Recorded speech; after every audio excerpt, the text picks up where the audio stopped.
sela-sela aktivitas sahabat untuk membahas topik-topik kesehatan yang teraktual dan menginspirasi. Selengkapnya kami rangkum dalam edukasi kesehatan kanker, pengobatan kanker, deteksi dini kanker, tips-tips seputar kesehatan, dan teknologi kesehatan masa kini. Serial edukasi Cancer Education Channel selalu dinanti dan menginspirasi.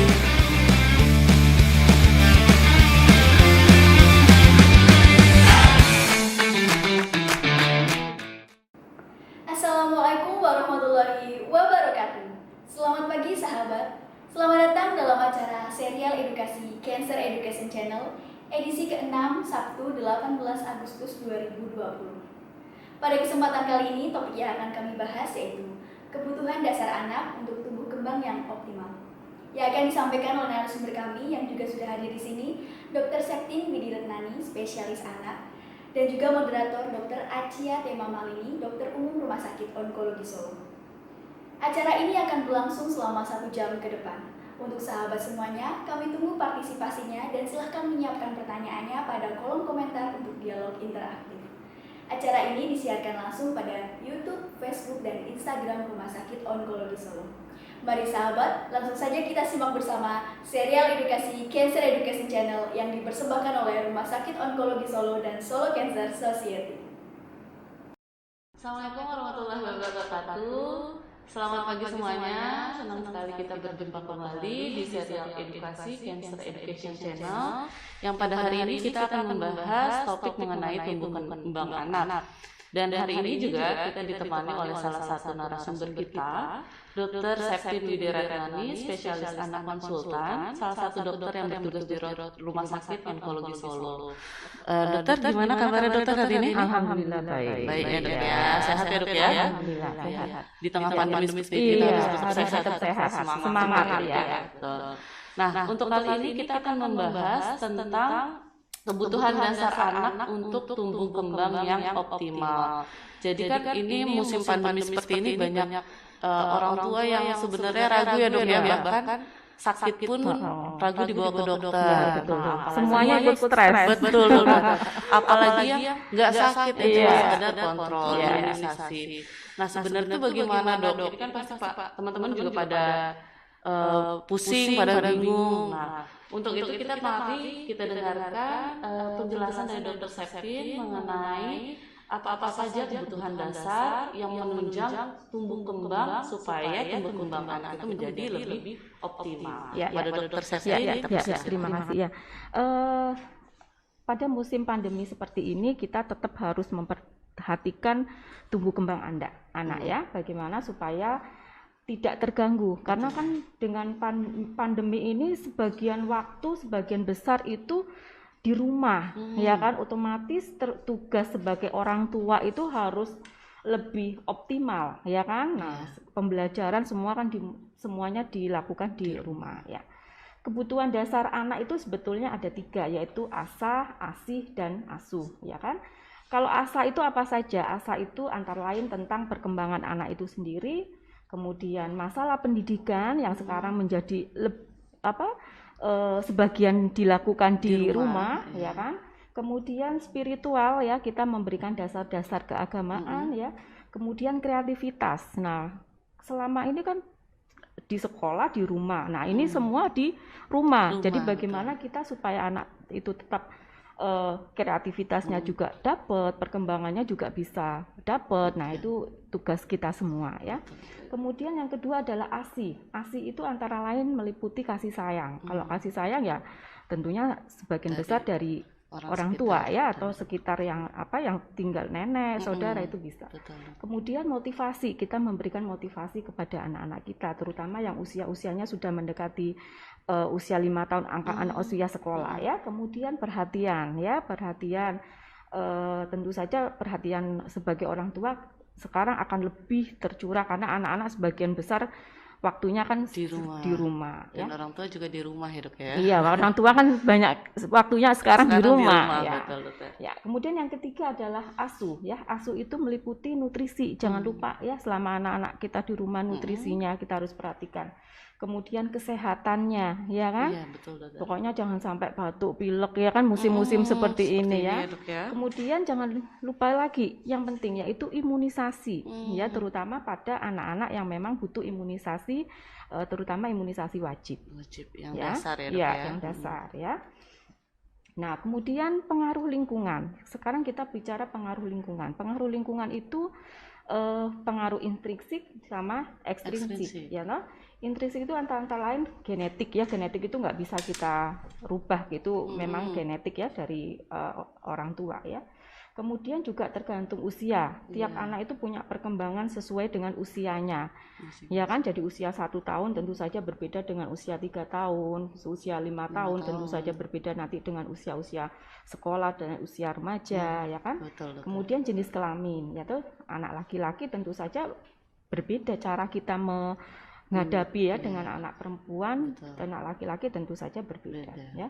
Kemudian kondisi fisik anak sendiri itu kan juga tergantung usia ya kan, usia 1, usia 2, usia 3, 5 itu kan tentu saja berbeda ya.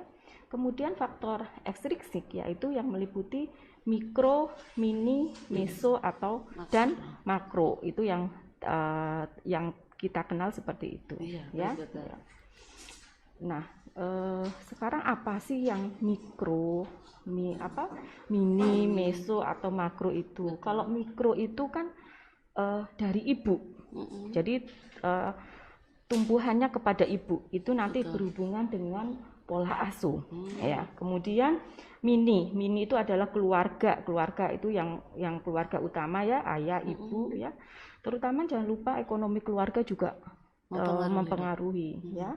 Kemudian kalau meso itu adalah sekolah ya kan. Nah, sekolah, kemudian lingkungan ya, kemudian juga fasilitas kesehatan di sekitar kita ya kan, seperti puskesmas atau rumah sakit yang dekat dengan kita ya. Karena apa? Karena ini penting, karena nanti hubungannya dengan program imunisasi serta pelayanan kesehatan yang mudah dijangkau ya.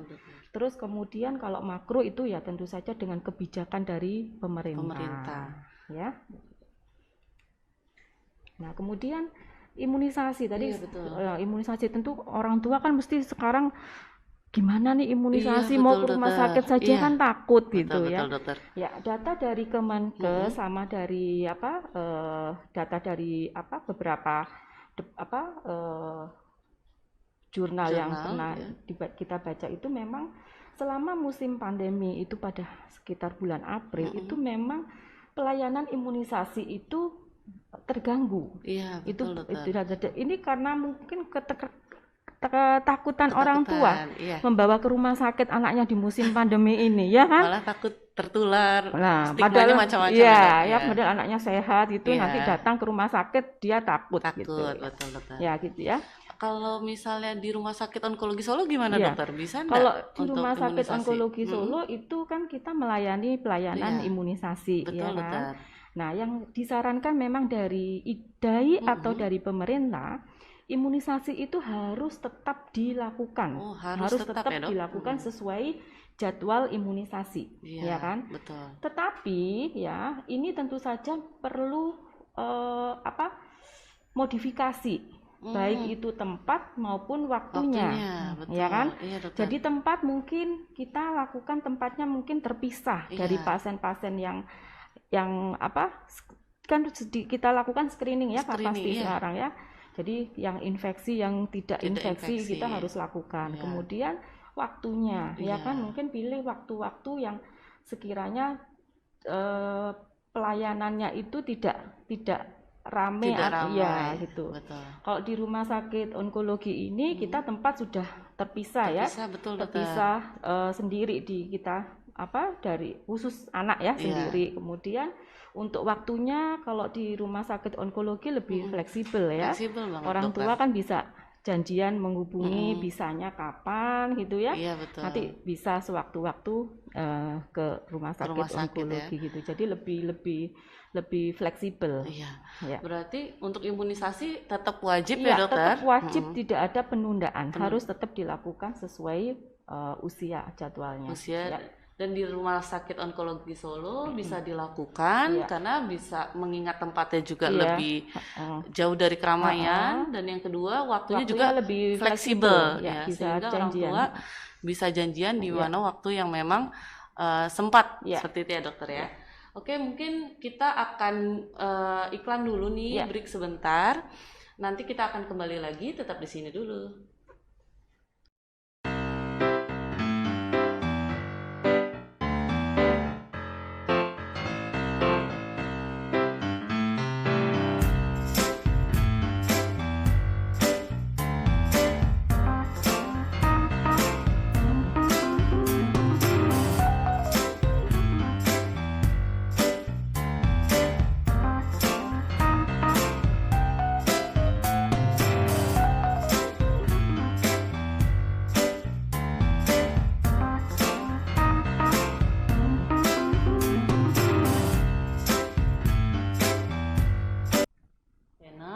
Dan kita akan kembali membahas topik mengenai kebutuhan dasar untuk tumbuh kembang anak yang optimal. Kita masuk ke pembahasan selanjutnya, dokter. Iya. Bagaimana nih dok? Untuk selanjutnya kita akan bahas mengenai pola-pola asuh di masa pandemi ya dok ya? Iya. Ya. Bagaimana dokter? Ya, pola asuh ini kan mesti orang tua pasti lebih stres ya, karena betul. seperti tadi saya sebutkan, waktu yang biasanya terbagi antara sekolah dan di rumah. Ini sekarang semua kegiatan aktivitas semua dilakukan di rumah. Betul. Ya. Jadi permasalahan orang tua pasti hampir sama ya saya kira, karena kalau di rumah itu si anak pasti akan lebih sering main gadget ya, pegang HP apa gitu. Nah, ini TV. Nah, itu membuat orang tua juga stres karena bagaimana cara mengatasinya. Betul, ya, betul. Gitu. Ini mengenai hal ini dok, ada yang memberikan pertanyaan nih dok, dari Facebook dokter, dari @Mutiarahma. Jadi ini menanyakan kepada dokter, anak saya usia 3 tahun sering menonton gadget karena kondisinya seperti ini dok, jadi jarang main di luar. Nah, apakah hal ini bisa mempengaruhi atau menghambat tumbuh kembangnya dok? Mohon penjelasannya. Ya. Tentu saja ini permasalahan bukan cuma dari ibu. Ibu siapa? Ibu Mutia. Mutia aja. Pasti saya rasa juga semua orang tua juga pasti stres ya, mengalami. Cara mengatasinya bagaimana? Ya. Kita istilahkan dengan screen time. Jadi waktu anak itu sekarang itu pasti tersita banyak untuk di waktu ini, ya kan? Ya. Jadi artinya kita sebagai orang tua prinsipnya waktu-waktu screen time itu tidak dapat berdiri sendiri. Jadi harus dia kombinasi dengan aktivitas yang lain ya. Jadi misalnya aktivitas fisiknya ya kan, jadi gerak misalnya olahraga atau apa. Kemudian juga aktivitas sehari-hari ya. Aktivitas sehari-hari itu misalnya kita libatkan anak-anak kita seperti dalam pekerjaan rumah tangga, seperti menyapu, ya kan, membersihkan rumah, kita ajak, ya kan. Kemudian jangan lupa regulasi waktu tidur. Ya toh, setiap usia itu pasti punya tahapan waktu tidur yang berbeda tergantung usia 1 sampai 3 gitu ya. Jadi berbeda. Jadi ini harus seimbang. Jadi antara screen time dengan aktivitasnya juga dengan tidur si anak juga harus seimbang. Oh, gitu. Jadi nggak bisa yang salah satu itu lebih dominan gitu kan. Kadang ada permasalahan orang tua main HP sampai jam 10 sampai jam 12 malam seperti itu. Itu kan berarti sudah tidak seimbang. Iya, betul. Gitu, jadi anaknya sulit tidur gitu. Ya. Sekarang kita ke usia 1 sampai 3 tahun ya toh. Usia 1 sampai 3 tahun itu pola tidur itu sehari termasuk tidur siang itu sekitar 11 sampai 14 jam. Ya kan? Kemudian untuk waktu aktivitas sehari-hari di rumah itu luangkan sekitar 180 menit. Entah apa aktivitasnya, misalnya bermain, ya kan, dia dengan duduk atau dia dengan bergerak atau kita libatkan dengan aktivitas rumah sehari-hari gitu ya. Kemudian pada usia ini tidak dianjurkan untuk sering-sering menonton TV ya, atau menonton lihat komputer atau video ya toh. Tapi pada usia ini dianjurkan itu yang yang dia interaksi dengan saudara orang nenek, jadi seperti video call. Oh iya betul. Nah, video call kan itu kita mengajarkan interaksi dengan orang lain ya toh, seperti kakek neneknya ya kan. Jadi itu yang dianjurkan. Yang jadi tidak ada serumah, ya. interaksi ya gitu. Yang tidak serumah jadi tetap diajarkan berkomunikasi seperti itu ya dok ya. Iya, betul. Ya, kemudian usia 3 sampai 6 tahun. Usia 3 sampai 6 tahun itu masa-masa anak sekolah TK ya. Iya. Jadi ini pola tidur itu sekitar 10 sampai 13 jam termasuk tidur siang ya. Untuk waktu sekitar 180 menit ya kan. Kemudian untuk screen time-nya jangan lebih dari 1 jam satu hari. Berarti boleh ya dok Boleh ya? ya kalau usia segini ya kan. Betul. Tapi tentu saja dengan pendampingan orang tua tua atau iya, mungkin susternya atau yang di rumah yang pengasuh seperti itu ya. Pada usia ini boleh tapi dengan pendampingan ya. Kemudian pada usia 6 sampai 12 tahun anak-anak sudah mendekati usia remaja ya kan. Pola tidur sudah berkurang dibanding sebelumnya, yaitu 10 sampai 13 jam. Kemudian ada keseimbangan antara waktu beraktivitas dan dia biarkan memilih sendiri. Dia aktivitas apa yang dia sukai. Gitu, ya kan? Kita ajarkan si anak-anak itu mempunyai pendapat dia sukanya apa, ya kan gitu. Ya, kemudian sekarang musim daring ya di rumah. Nah, itu kalau bisa tidak lebih dari 90 menit waktunya ya. Kemudian screen time-nya juga gitu, jangan lebih dari 1,5 jam gitu ya, atau 90 menit. Kemudian pada usia remaja ini anak-anak sudah lebih sebetulnya banyak kreativitasnya, tapi karena di rumah jadi sepertinya dia mengalami kebosanan ya. Jadi pola tidur itu sekitar 8 sampai 10 jam, sama dengan tadi keseimbangan, dan anak boleh untuk memilih aktivitas apa yang dia sukai ya kan. Betul. Kemudian screen time jangan lebih dari 2 jam. Oh, tetap boleh ya, tetap boleh dengan maksimal 2 jam ya. Dengan waktu ini saya kira nggak akan mengganggu pola tidurnya. Dia kan anak-anak usia segini mesti bisa main sampai malam kayak kalau nggak kita batasi ya kan gitu. Cuma masalahnya pada kondisi seperti ini malah kadang screen time-nya jadi lebih banyak dibandingkan aktivitas fisik dan tidurnya ya dokter ya. Betul, itu dia. Ya. Betul dokter. Ya. Jadi pertanyaan Ibu tadi kan sudah terjawab. Jadi betul. ada aturan-aturannya. Jadi keseimbangan antara aktivitas fisik dengan screen time dan pola tidur itu harus seimbang. Jadi ada usianya anak Ibu tadi usianya sekitar 3 tahun nah, ya berarti dokter. usia 3 tahun tadi ya. Kemudian pola tidurnya harus berapa jam ya kan. Kemudian aktivitas fisik itu saling terkait, tidak bisa berdiri sendiri. Disesuaikan berdasarkan usia juga ya dokter ya. Betul dokter. Kemudian ini ada pertanyaan lain dokter. Untuk ini pertanyaan dari Cynthia Lala dari Instagram. Jadi saya sebagai orang tua yang bekerja, baik ibu dan bapaknya, kemudian dititipkan anaknya ke kakeknya, kakek dan neneknya. Apakah hal ini akan mempengaruhi psikologis dan perkembangan anak? Seperti itu. Mohon penjelasannya dokter. Ya, jadi terutama di masa-masa pandemi ini, apalagi kalau masa seperti biasa orang tua, bapak ibu yang sibuk bekerja itu, pada prinsipnya ini jangan membiarkan, kan kita ini eranya sudah gadget semua ya kan. Artinya jangan membiarkan anak itu screen time dengan sendiri. Harus ada pendampingan dari kalau orang tuanya nggak ada ya dengan pengasuh boleh, dengan kakek atau nenek boleh. Karena dengan gitu kan ada yang mengawasi. Ya. Jadi tetap dengan pengawasan. Dengan pengawasan atau pendampingan, ya kan. Betul. Kemudian jangan lupa aktivitas tadi tetap kita berikan anak untuk mengembangkan bakat dan seninya. Misalnya Iya. dia sukanya apa? Sukanya menggambar, ya kan? Iya, betul, Sukanya betul. apa? Sukanya menyanyi. Lah Menyanyi. itu harus kita kembangkan. Jadi nggak melulu kita main gadget kita dampingi terus, Iya. nggak seperti itu. Jadi itu tadi keseimbangan antara screen time Iya, dengan betul. aktivitas fisik dengan tidur itu harus seimbang tadi sesuai usianya, ya kan? Iya, baik, betul. Atau misalnya kita ajak olahraga bersama, ya kan? Terus main kalau sekarang itu ular tangga, ya toh Ular kita tangga. libatkan dengan pekerjaan rumah, ya kan gitu.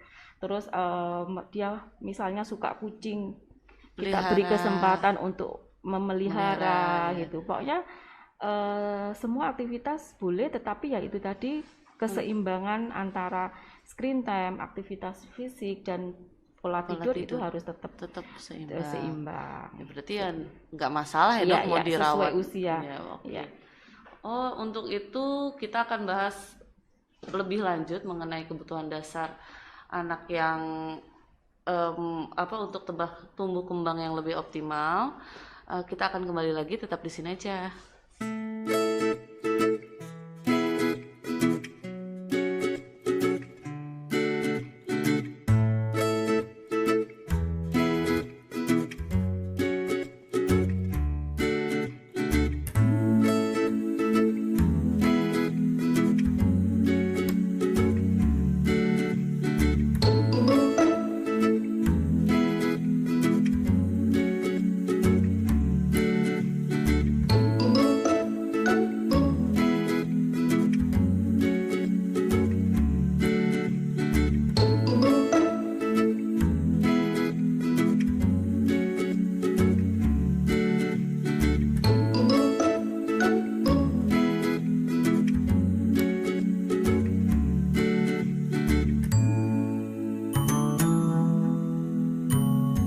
Education Channel dengan topik kita membahas mengenai kebutuhan dasar untuk tumbuh kembang anak yang optimal.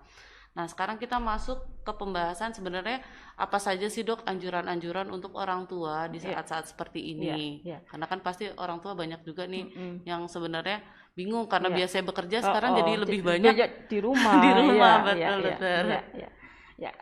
Anjuran untuk para orang tua terutama di masa-masa pandemi ini yang waktunya sebagian besar di rumah bersama anak-anak kita, yaitu kita sebagai orang tua harus menjadi model untuk anaknya. Artinya kalau memang kita tadi membatasi permainan gadget ya toh, maksimal harus 2 jam. Berarti kita sebagai orang tua juga gitu. Di rumah jangan terus pegang HP gitu. Ya toh? Jadi ya kita harus menjadi model bagi anak-anak kita bahwa pegang HP itu nggak boleh terlalu lama, maksimal 2 jam sehari gitu. Ya kan ya.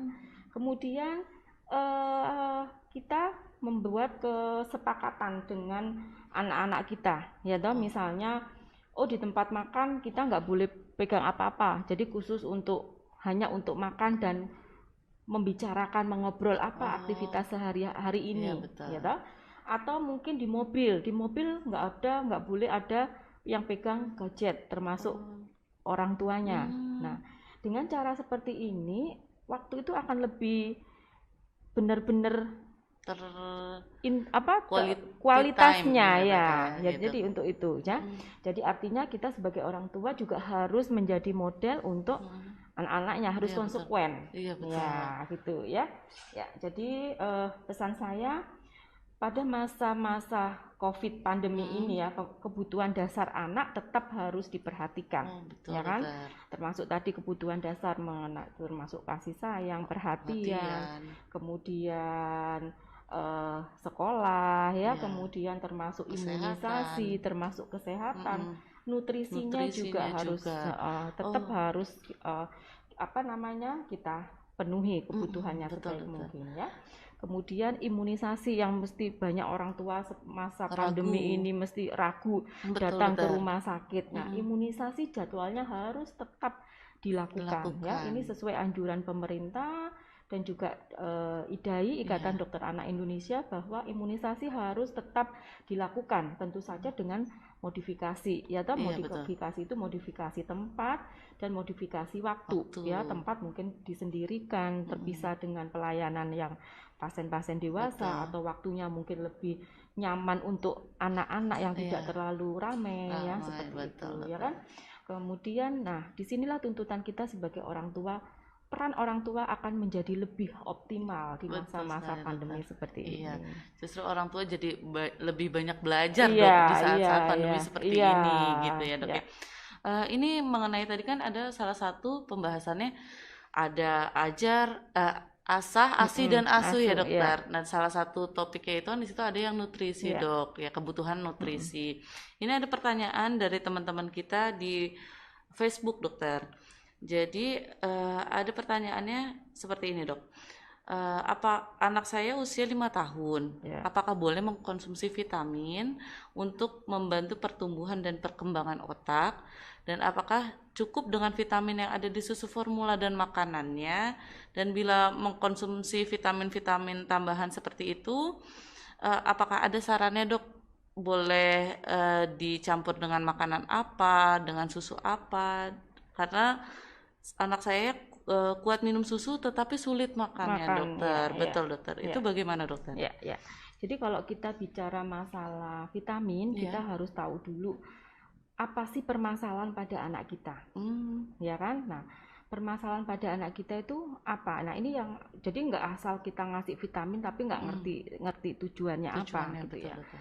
Pada anak-anak di Indonesia, anak-anak kita itu kebutuhan nutrisi, gangguan nutrisi yang paling banyak itu adalah karena kekurangan zat besi. Oh, karena kekurangan zat besi justru Iya, ya dok iya. ya. Iya. Data di kita itu sekitar 50-60% Iya. masyarakat di Indonesia Betul. itu menderita kekurangan zat besi.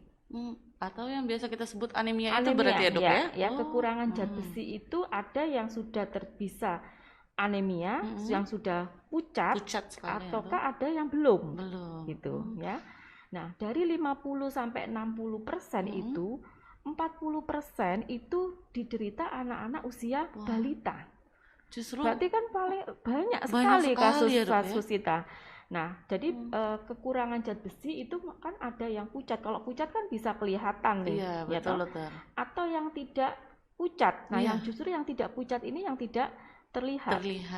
Jadi Gitu. kadang orang tua juga suka luput dok. Jadi Iya, nggak tahu, nggak ya toh tahu, betul. nggak pucat, jadi ya biasa aja nggak Iya, dibawa betul. berobat ke rumah sakit Iya, kan betul, seperti itu. dokter, Jadi seperti tahu-taunya sudah dalam keadaan pucat, sudah HB-nya, hemoglobinnya rendah, sampai dilakukan transfusi darah. Nah itu nanti efek tumbuh kembangnya nanti nggak optimal. Akan terganggu Iya, juga berarti iya. dok. Jadi makanya pentingnya mendeteksi anak-anak kita. Jadi artinya jangan cuma kasih vitamin aja, kan vitamin itu banyak sekali kandungannya. Iya, betul, Nah betul. kadang kita nggak ngerti, ya kan, anak kita itu kebutuhannya, kekurangannya itu nutrisi apa, ya. Jadi seperti saya tadi sebutkan bahwa anak-anak kita itu banyak yang menderita kekurangan zat besi, malah ya, dok. ya Jadi kan? tidak hanya orang dewasa ya dok, Iya, justru anak-anak ya. dan Iya. anak-anak malah lebih sering karena Iya. memang luput ya dok, Iya, kan entah iya. aktivitasnya Iya, gitu ya. betul, Jadi ya. masa-masa Nah, perkembangan. terus kemudian anak-anak kita itu kan harapan bangsa, Iya, ibarat betul. itu masa depannya masih panjang, ya kan.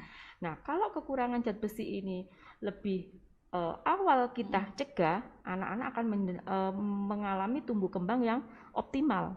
Ya, selain tumbuh kembang, kecerdasannya juga akan optimal. Oh iya, betul, Karena betul. akan berhubungan dengan kecerdasan. Iya, Kalau betul. zat besinya Zat besi. rendah, ya. Menarik sekali nih dok, Iya. mengenai yang kekurangan zat besi ini. Iya. Sebenarnya kalau definisi atau arti sesungguhnya itu apa dok? Iya. Dari anemia Iya. kalau pada anak, apakah sama dengan dewasa Iya. atau Ya, beda? definisi anemia ya tentunya sama ya Sama. dengan dewasa ya. Kadang pada anak kalau anemia itu yaitu kadar hemoglobinnya yang rendah.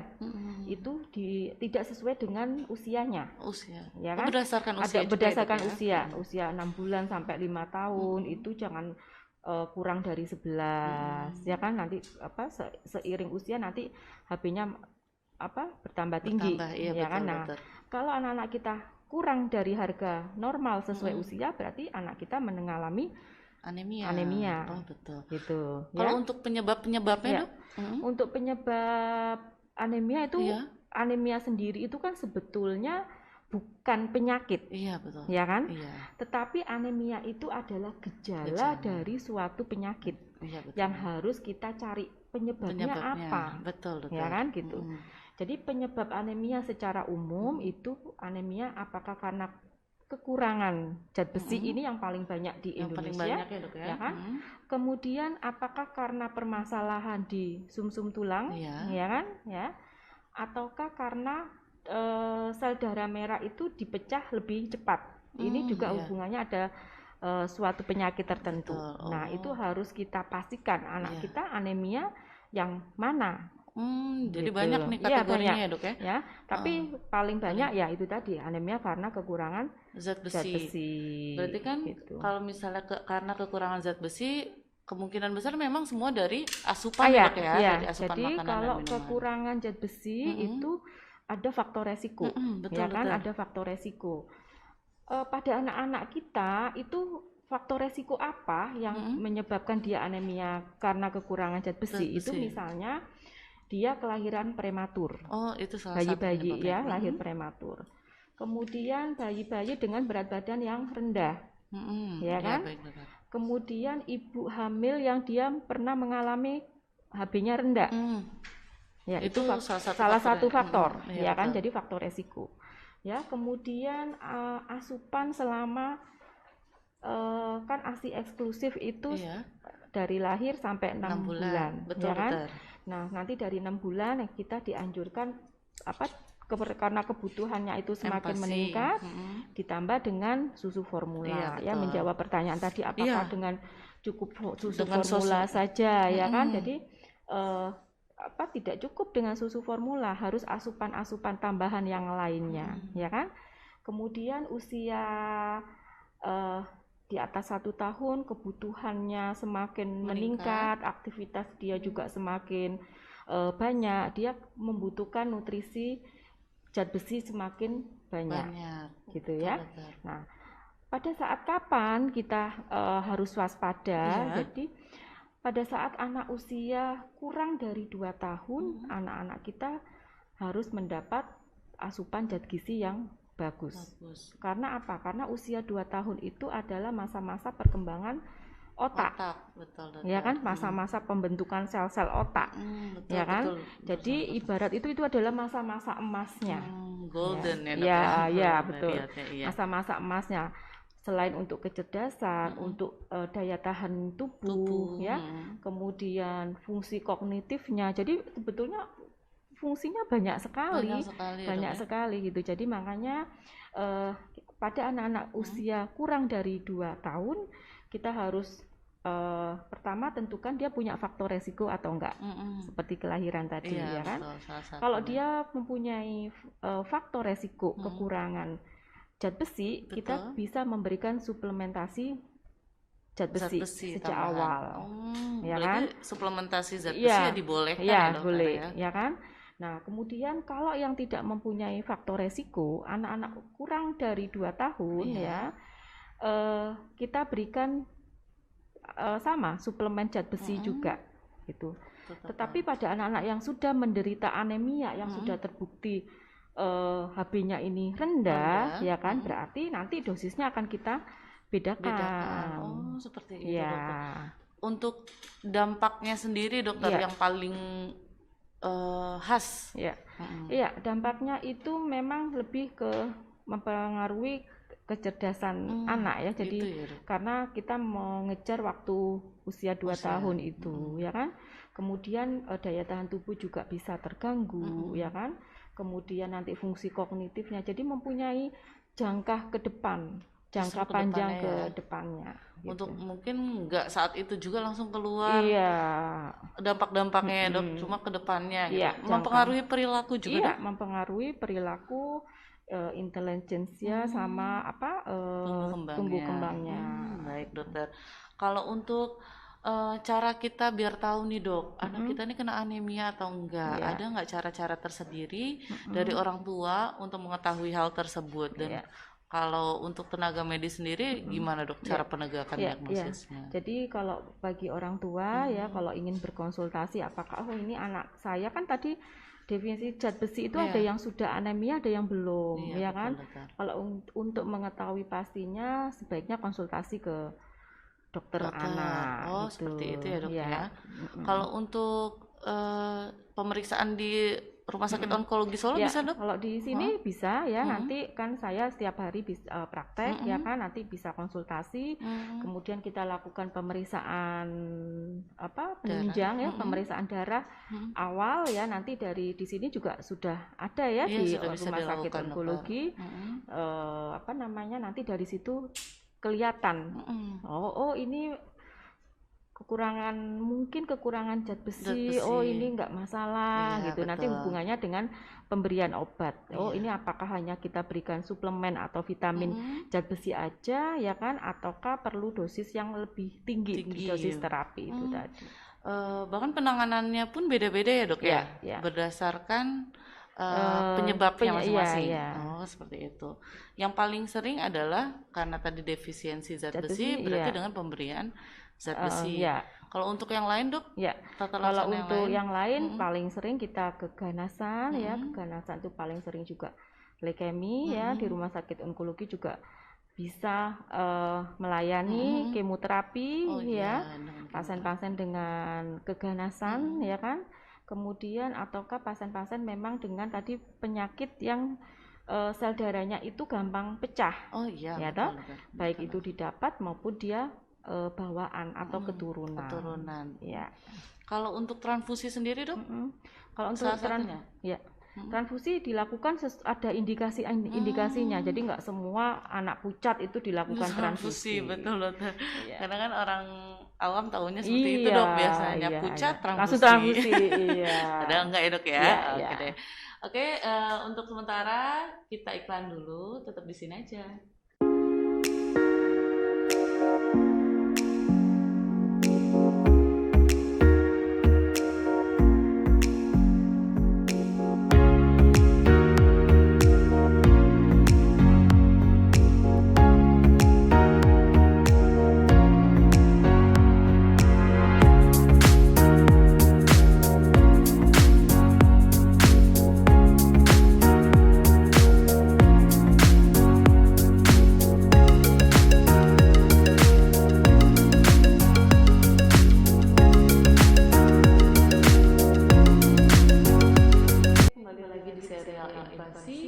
Cancer Education Channel, kita menyambung topik kita sebelumnya. Tadi kan kita sempat membahas mengenai anemia ya dok ya pada anak, karena ada pertanyaan mengenai nutrisi, kebutuhan nutrisi pada anak. Nah sekarang ada pertanyaan lagi nih dok, sebenarnya nutrisi apa saja yang perlu dipenuhi dan ini kan salah satunya adalah zat besi tadi ya dok ya. Nah sumber zat besi yang paling bisa mudah kita dapatkan itu dari mana? Jadi sumber zat besi itu yang pertama pada usia 0 sampai 6 bulan itu melalui pemenuhan ASI. Ya, ASI itu kandungan zat besinya ada, ya kan? Bagusnya ASI, zat besi itu bisa terserap sempurna, bisa terserap semua. Itu kelebihannya ASI yang luar biasa. Betul, gitu ya. Nah, pada usia nanti di atas 6 bulan ya, anak-anak itu bisa diberikan makanan tambahan, ya kan? Selain ASI, tentu saja yang ASI tetap nomor 1 ya. Makanan tambahan bisa diberikan susu formula, ya kan? Nah, susu formula itu sekarang itu semua sudah ada kandungan zat besinya, jadi jangan khawatir ya kan? Jadi semua susu formula itu ada kandungan zat besinya. Kemudian makanan-makanan pendamping ya, makanan-makanan pendamping yang banyak kandungan zat besinya, ya kan, terutama seperti sayuran yang warna hijau-hijau seperti bayam ya, kemudian hati ayam, daging merah ya. Nah, makanan-makanan yang saya sebutkan tadi memang ada kandungan zat besinya, ya kan.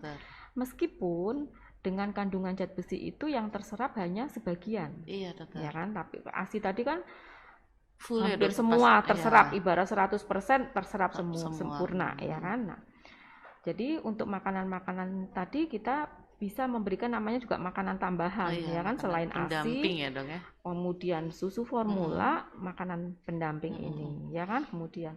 Nah, saya juga pernah permasalahan dari ibu-ibu, dok, Iya, betul. gimana sih caranya mengajarkan anak makanan ATI, Iya, kan betul. sulit sekali Sayur. itu ya, sayur tuh sulit sekali, Sulit ya sekali, kan betul, ya. betul. Jadi sekali lagi prinsipnya itu sedikit demi sedikit, ya Betul, kan. betul.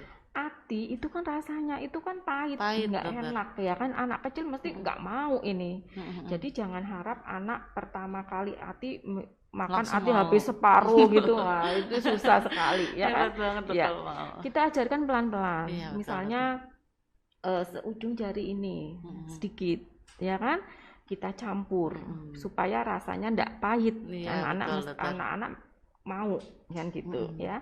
Nanti kalau anak kita mau, nanti seiring Naikkan. waktu kita tambahin. Oh, baik, betul. Jadi Iya. sedikit demi sedikit. Jadi jangan harap ATI itu satu langsung gitu. Langsung, Ya, ya. ya.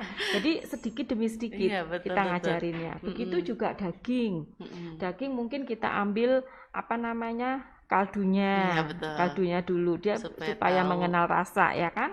Nah, kemudian setelah itu dia mau, baru dagingnya juga gitu. Iya, Kecil betul. dulu, kita haluskan dulu, kita campur dulu. Betul. Gitu. Karena itu merupakan hal baru ya dok Iya, ya bagi iya, anak. iya. Jadi nggak dia mudah. ini apa gitu? Ini apa gitu? Biasanya cuma rasa asin. Ya, dok. ya. Sekarang udah rasanya Ya, macam-macam. ya. Betul, Jadi itu betul. prinsipnya adalah sedikit demi sedikit dan pelan-pelan naik bertahap. Begitu juga dengan yang lain. Berarti gitu. sebenarnya sangat mudah ya dok ya Iya, didapat sayuran iya. memang Seperti- sehari-hari. ya, iya. Ada ya dok Iya. dijual juga banyak. Tapi Ikan. kita itu mungkin ya, ibu-ibu itu mungkin bayangin kayak makanannya sayur ya yang banyak gitu ya. ATI juga setengah malah. Anak pasti nggak mau Nggak rasanya. mau, Ya betul, kan Dok. ada pahit-pahitnya. Iya. Daging juga gitu. Ayam juga kan Ayam. kalau terlalu banyak kan enak Enek, juga. betul, Nah, betul. mungkin ya itu prinsipnya.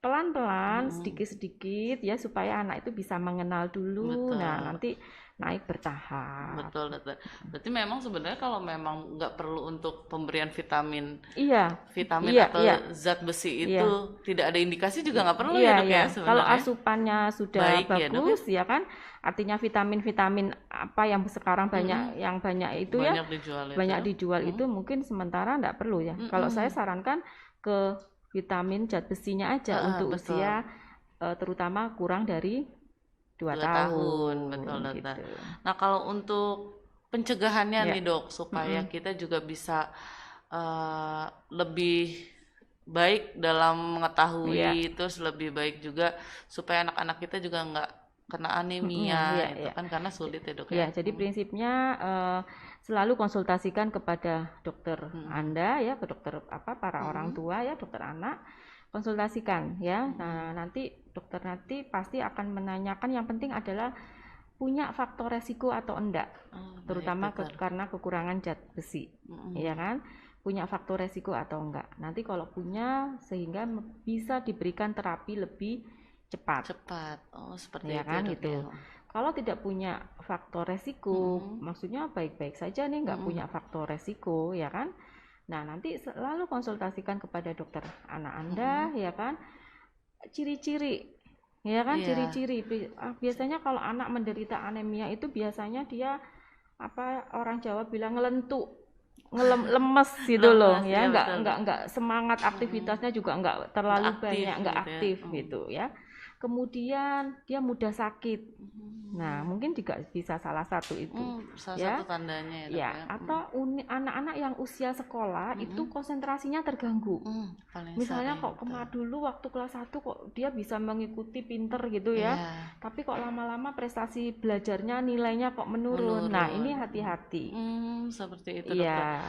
Berarti sebenarnya pencegahannya itu bisa dilakukan, salah satunya itu kontrol rutin Iya, ya dok iya, ya, iya, apalagi di usia-usia di bawah Usia-usia ya. 2 tahun. Iya, Ketika iya. imunisasi boleh ditanyakan, jangan ragu untuk bertanya, berarti karena kondisi-kondisi ini akan berefek jangka panjang Iya, seperti iya. itu ya dok, Ya, terhadap jadi perilaku. ya itu tadi tugas tumbuh kembang anak itu menjadi tugas kita semua, Semua, ya kan? betul dokter.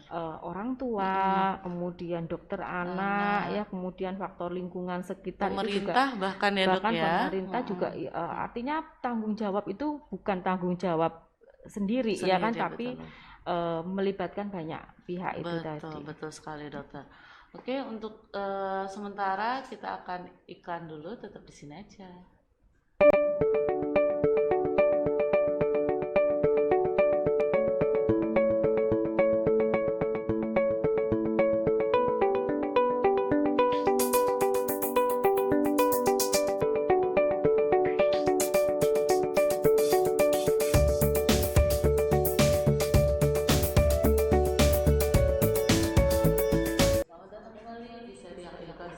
Education Channel.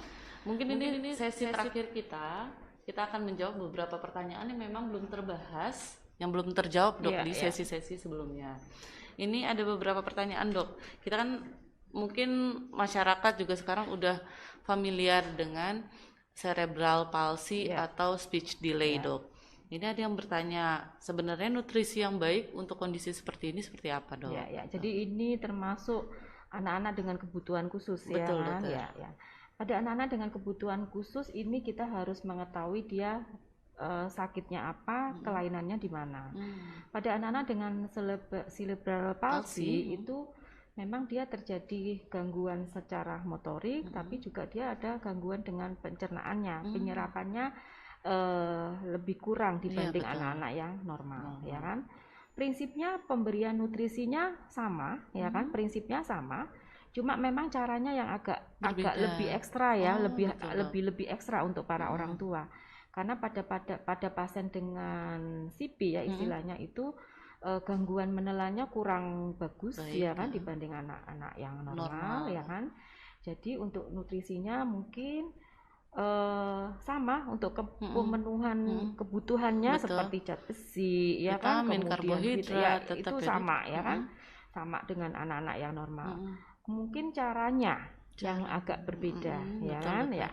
Kalau memang ada gangguan menelan, gangguannya mungkin dia nggak bisa makanan yang padat ya kan, mungkin harus lebih halus ya kan. Jadi kalau komposisinya sama, cuma memang caranya itu tadi ya. Jadi mungkin lebih dihaluskan ya, tapi yang dihaluskan pun isinya juga harus sesuai komposisinya. Ada zat besinya juga, ada kandungan misalnya karbohidratnya, ada sayurnya ya kan. Kemudian ada ati, ada daging ayam atau daging sapi, yang pemenuhan kebutuhan nutrisinya juga sama. Harus tetap sama berarti iya, dok? Sama, cuma memang karena CP kita harus lebih ekstra telaten. Betul. Ya.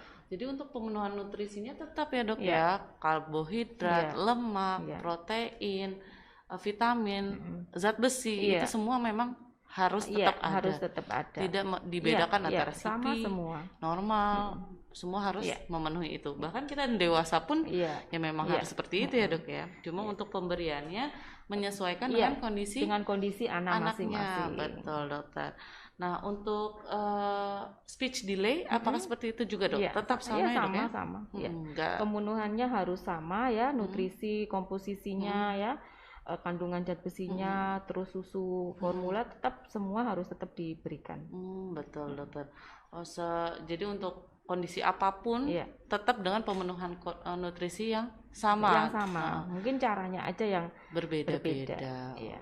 Baik, ini menarik sekali untuk pembahasan kita pada hari ini.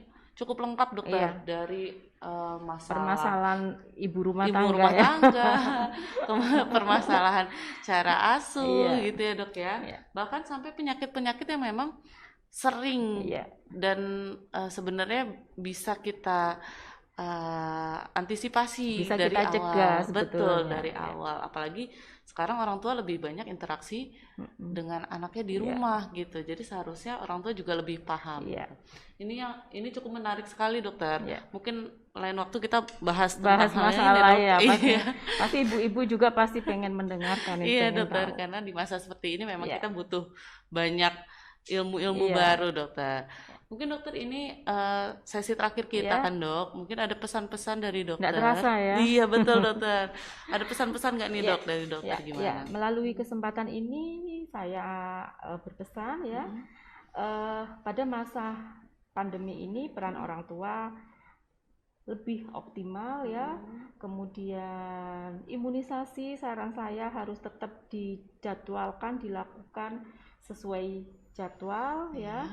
Kemudian yang ketiga yaitu tentunya dengan anemia ya, kita harus lebih waspada ya, Betul. karena anak-anak itu adalah harapan bangsa ya kan. Perkembangannya, pertumbuhannya harus lebih kita optimalkan Betul, ya. dokter. Kemudian di Rumah Sakit Onkologi Solo ini sudah melayani imunisasi, dan jika Bapak Ibu perlu konsultasi lebih lanjut tentang Kondisi. permasalahan kondisi anak, silakan ya, Betul. kita kita bisa Bisa. melayani ya. Oh iya, baik. Berarti untuk saat ini tetap kondisi anak itu harus tetap kita perhatikan dengan cara salah satunya itu imunisasi tetap terpenuhi ya dok ya. Dan kalau ada memang perlu untuk konsultasi, boleh dilakukan konsultasi. Bahkan sekarang bisa via online ya dok ya. Iya. Bisa via online. Jadi jangan ragu untuk tetap mengontrol tumbuh kembang anak. Jangan sampai ada keterlambatan dalam proses tumbuh kembang anak. Mungkin sekian nih dok pembahasan kita hari ini. Untuk teman-teman, terima kasih sudah mendengarkan. Tetap jaga kesehatan di masa pandemi seperti ini. Lakukan sesuai protokol kesehatan kalau kemana-mana dan beraktivitas. Mungkin kita bisa ketemu di lain kesempatan ya. Terima kasih dokter Ya, Septin. sama-sama. Nah, terima kasih semuanya. Dadah. Dadah. Selamat siang.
Demikian sahabat, telah kita saksikan bersama serial edukasi dengan topik kebutuhan dasar anak untuk tumbuh kembang yang optimal.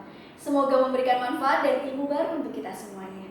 Terima kasih sudah menyaksikan dan berpartisipasi selama acara berlangsung. Dan untuk pertanyaan-pertanyaan yang belum terjawab, akan kami tampung dan kami jawab satu persatu pada sesi khusus. Dan bagi sahabat yang belum berkesempatan menyaksikan live streaming ini, akan kami repost pada channel YouTube Rumah Sakit Onkologi Solo dan Cancer Education Channel. Jangan lupa untuk selalu mendukung dan memberikan like, share, komen, dan subscribe karena dukungan sahabat sangat berarti bagi kami. Serial edukasi Cancer Education Channel selalu dinanti dan menginspirasi. Wassalamualaikum warahmatullahi wabarakatuh. Serial edukasi Cancer Education Channel hadir di sela-sela aktivitas sahabat untuk membahas topik-topik kesehatan yang teraktual dan menginspirasi. Selengkapnya kami rangkum dalam edukasi kesehatan kanker, pengobatan kanker, deteksi dini kanker, tips-tips seputar kesehatan, dan teknologi kesehatan